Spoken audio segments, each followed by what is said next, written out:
ओम शांताकारं भुजगशयनं पद्मनाभं सुरेशं विश्वाधारं गगनसदृशं मेघवर्णशुभांगं लक्ष्मीकान्तं कमलनयनं योगिभिर्ध्यानगम्यं वन्दे विशृम्भभयहरं सर्वलोकैकनाथम्। ओम भवानी तुम महालक्ष्मी सर्वकामप्रदायिनी सुपूजिता प्रसन्ना श्यान महालक्ष्मी नमोस्तुते। श्री पृथु जी के अवतार की कथा। महाराज अंग की पत्नी सुनीता जो साक्षात मृत्यु की कन्या थी, उससे वेन नामक पुत्र हुआ जो अपने नाना मृत्यु के स्वभाव का अनुसरण करने के कारण अत्यंत क्रूर कर्म करने वाला हुआ। फलस्वरूप उसकी दुष्टता से उद्विग्न होकर राजर्षि अंगनगर छोड़कर चले गए। राजा के अभाव में राज्य में अराजकता न फैल जाए, इसलिए ऋषियों ने और कोई उपाय न देखकर वेन को अयोग्य होने पर भी राजपद पर अभिषिक्त कर दिया। स्वभाव से क्रूर, ऐश्वर्य पाकर अत्यंत उन्मत्त, विवेक शून्य वेन जब धर्म एवं धर्मात्मा पुरुषों को विनष्ट करने पर तुल गया और ऋषियों के समझाने पर भी समझना तो दूर रहा, उल्टे उनकी अवहेलना की।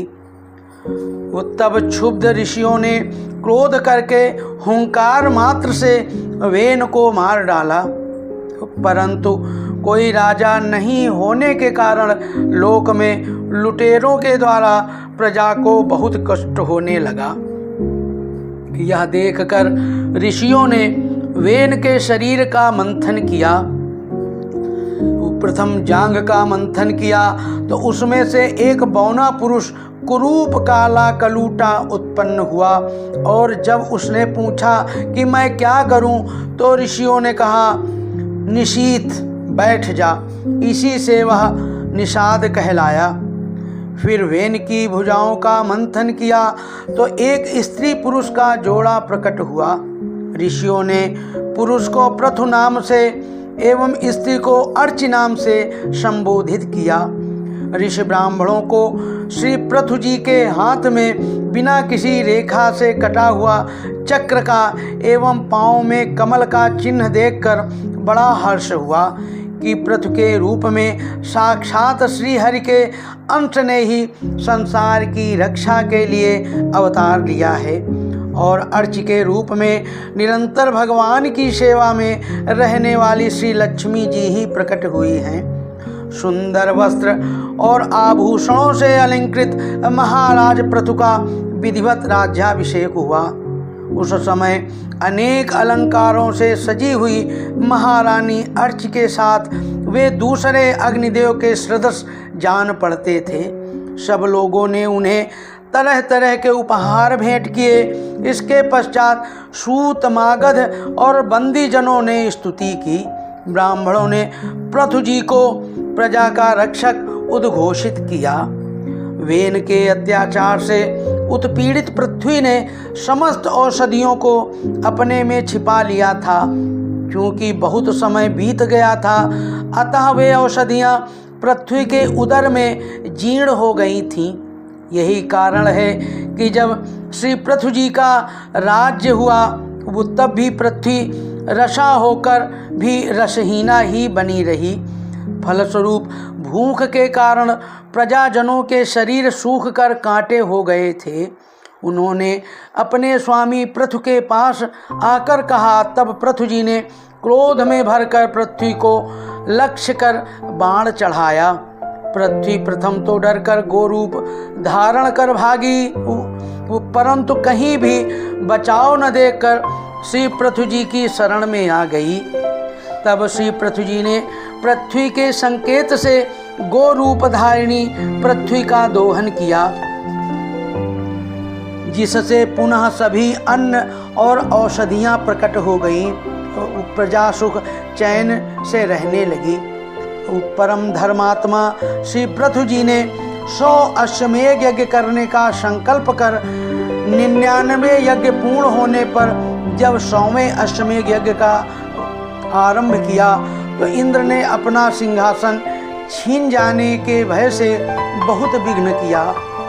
तब इंद्र का वध करने के लिए उद्यत श्री पृथु जी को याजकों ने यज्ञ में क्रोध को अनुचित बताकर स्वयं मंत्र बल से बलपूर्वक इंद्र को अग्नि में हवन कर देने का निश्चय किया। तब लोक सृष्टा जगत पितामह ब्रह्मा जी ने ब्राह्मणों को समझाकर रोका।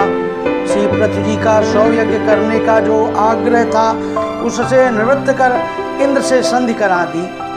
महाराज पृथु के 99 यज्ञों से ही यज्ञ भोक्ता यज्ञेश्वर भगवान विष्णु को भी बड़ा संतोष हुआ। वे देवराज इंद्र को साथ लेकर श्री पृथु जी के सामने प्रकट हुए। अपने ही कर्म से लज्जित इंद्र श्री पृथु जी के चरणों में गिरना ही चाहते थे कि श्री पृथु जी ने उन्हें हृदय से लगा लिया। भगवान का दर्शन कर श्री पृथु जी निहाल हो गए। आंखों में प्रेमाश्रु, शरीर में रोमांच, हृदय में उमड़ा हुआ अनंत आनंद सागर, यह थी उस समय श्री पृथु की अवस्था। उन्होंने हाथ जोड़कर भगवान की स्तुति की। भगवान ने श्री पृथु जी के गुणों की सराहना करते हुए वर मांगने को कहा। तब श्री पृथु जी ने कहा, न कामये नाथ तदप्यहम क्वचिचिन्तयत्र युश्चर्मामुत्सभसासया महत्तमांतर हृदय मुख्युच्युतो विद्वत् कर्णायुत में वरः। मुझे तो उस मोक्ष पद की भी इच्छा नहीं है जिसमें महापुरुषों के हृदय से उनके मुख द्वारा निकला हुआ आपके चरण कमलों का मकरंद नहीं है, जहाँ आपकी कीर्ति को कथा सुनने का सुख नहीं मिलता। इसलिए मेरी तो यही प्रार्थना है कि आप मुझे 10,000 कान दे दीजिए, जिससे मैं आपके लीला गुणों को सुनता ही रहूं। इस प्रकार प्रार्थना करने पर उनको अपनी भक्ति का वर प्रदान कर भगवान अंतर्ध्यान हो गए। बहुत काल तक धर्मपूर्वक प्रजा का पालन कर श्री पृथु जी सनत कुमार जी के उपदेशों का स्मरण कर कि अब मुझे अंतिम पुरुषार्थ मोक्ष के लिए प्रयत्न करना चाहिए, पृथ्वी का भार पुत्रों को सौंपकर अपनी पत्नी सहित तपोवन को चले गए। और वहाँ जाकर भगवान सनत कुमार ने जिस परमोत्कृष्ट अध्यात्म योग की शिक्षा दी थी उसी के अनुसार पुरुषोत्तम श्री हरि की आराधना करने लगे और अंत में भगवान के श्री चरण कमलों का चिंतन करते हुए ब्रह्म स्वरूप में लीन हो गए। यह देखकर महाराज पृथु की पतिव्रता पत्नी अर्ची ने चिता बनाई और अपने पति के साथ सती हो गई। परम साध्वी अर्ची को इस प्रकार अपने पति वीरवर पृथु का अनुगमन करते देख सहस्रों वरदायिनी देवियों ने अपने अपने पतियों के साथ उनकी स्तुति की। वहाँ देवताओं के बाजे बजने लगे। देवांगनाओं ने पुष्प वृष्टि की। रंचयतीत राजायः स्वनाम सफलीकृतः सुदोह सुधाम बीजम तस्मै श्री पृथ्वे नमः। बोलो विष्णु भगवान की जय, बोलो लक्ष्मी मैया की जय।